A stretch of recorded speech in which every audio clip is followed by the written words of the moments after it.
नमस्ते बच्चों, इस वीडियो में आप सभी का स्वागत है। कक्षा 9वीं घटक गद्य आकलन स्वाध्याय है पाठ 7 पर आधारित।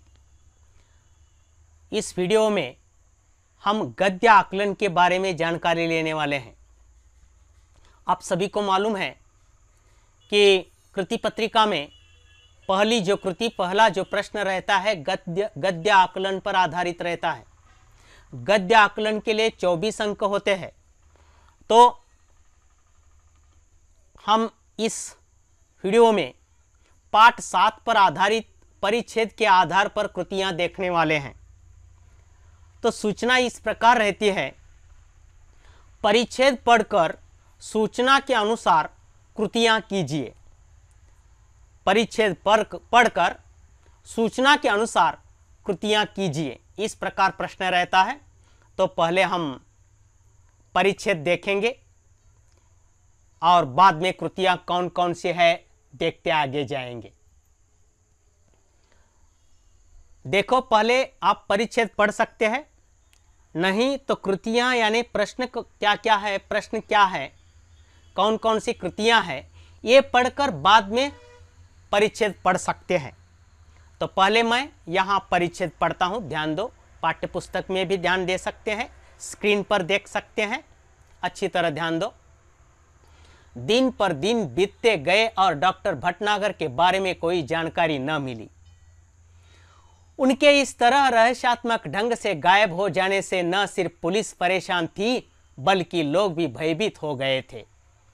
यही कारण था कि डॉक्टर भटनागर के गायब होने का समाचार केवल एक ही बार छापा गया और बाद में भय का वातावरण बन जाने के डर से उसे दबा दिया गया। धीरे धीरे कई महीने बीत गए। श्रीमती भटनागर निराश हो चुकी थी।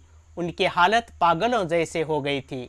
हर रोज सुबह उठती और दरवाजे पर आकर खड़ी हो जाती, जैसे वह डॉक्टर भटनागर के आने की प्रतीक्षा कर रही हो। कई महीने बाद एक दिन श्रीमती भटनागर ने दरवाजे पर फिर से वैसी गाड़ी के पहियों के निशान देखे। उन्हें लगा कि शायद डॉक्टर साहब आए थे, लेकिन कहाँ है। उन्होंने तुरंत पुलिस को सूचना दी। खोज जारी हो गई। पुलिस का एक दल उनके घर पर भी आया। उसने गाड़ी के निशान देखे, लेकिन उन निशानों को देखकर कुछ भी अंदाज लगाना कठिन था। हाँ, एक सी सीडी अवश्य मिली जो लिफाफे में बंद थी और उस पर श्रीमती भटनागर का नाम लिखा था। उस सीडी को तुरंत सुनने की व्यवस्था की गई। सीडी बजते ही सभी लोग हतप्रभ हो रह गए। उसमें डॉक्टर भटनागर बोल रहे थे। इस प्रकार मैं परिच्छेद पढ़ चुका हूँ। आप भी 2 बार परिच्छेद पढ़ सकते हैं, ध्यान में रखो बच्चों। परिच्छेद पढ़कर आप प्रश्न की ओर जा सकते हैं, कृतियों की ओर जा सकते हैं। अब हम कृतियां क्या है देखेंगे। देखो, मैंने पहले ही बताया है कि किस प्रकार प्रश्न रहता है। परिच्छेद पढ़कर दी गई सूचना के अनुसार कृतियां कीजिए, इस प्रकार प्रश्न रहता है। सूचना देखो फिर एक बार। अब हम जाएंगे कृतियों की ओर। देखो, कृतियां क्या है। पहली कृति है परिच्छेद यानी संजाल पूर्ण कीजिए। संजाल का मतलब है आकृति।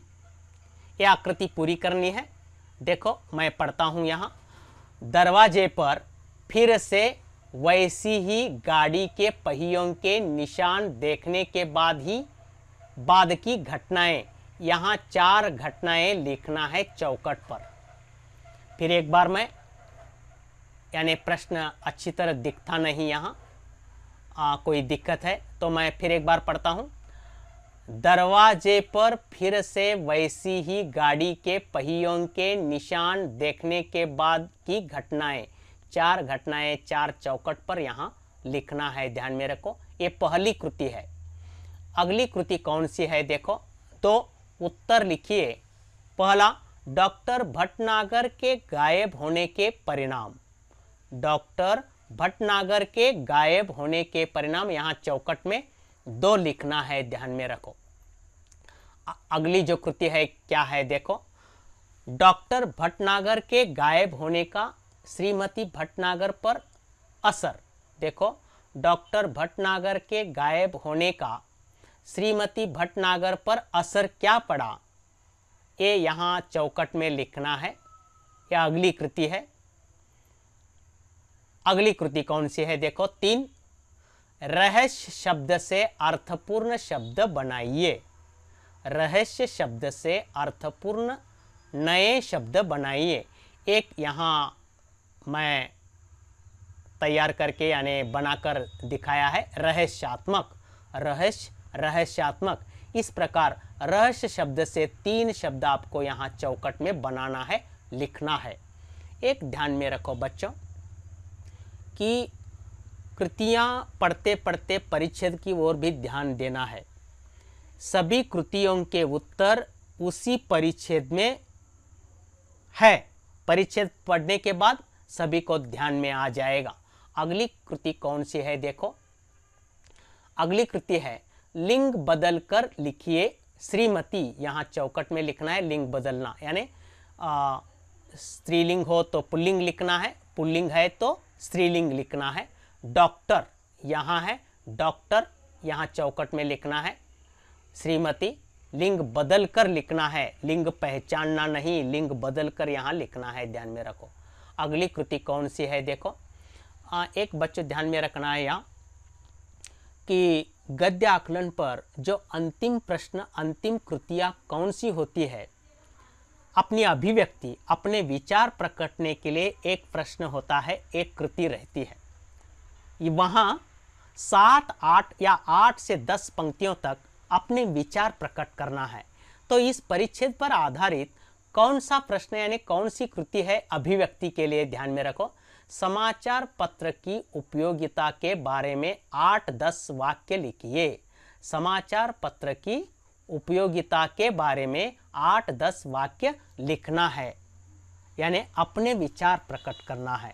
इस प्रकार गद्य आकलन पर कृतियां रहती है। कोई भी परिच्छेद आ सकता है पाठ के आधार पर, तो आप 2 बार परिच्छेद पढ़कर इन सभी कृतियों के उत्तर लिख सकते हैं। तो ये पढ़ना है, कृतियां अपनी बही में लिखना है और उत्तर लिखकर मुझे भेजना है, ध्यान में रखो। तो इस प्रकार गद्य आकलन के आधार पर हम यहाँ यह वीडियो यहाँ ख़त्म करते हैं। अगला वीडियो हम अगले तासिका को यानी अगले वीडियो में अगला प्रश्न क्या है, अगला घटक क्या है, ये हम देखेंगे। धन्यवाद।